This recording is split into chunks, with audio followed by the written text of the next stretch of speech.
How to disable or enable USB ports on Windows 11 or 10 PC, step-by-step guide. Hey everyone, welcome back to IT Next channel. In today's video, I'll show you how to disable or enable USB ports on your Windows 11 or 10 PC. Let's get started. First, click on the Start menu and type Device Manager. Click to open.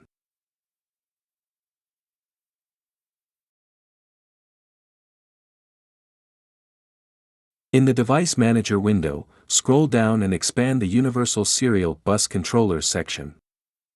Right-click on the USB port you want to disable and select Disable Device. Confirm the action by clicking Yes in the pop-up window. Done. To re-enable the USB port, right-click on it again and select Enable Device. And that's it.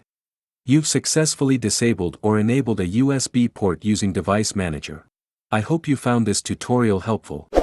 If you did, please give this video a thumbs up and consider subscribing to IT Next channel for more tech tips and tutorials.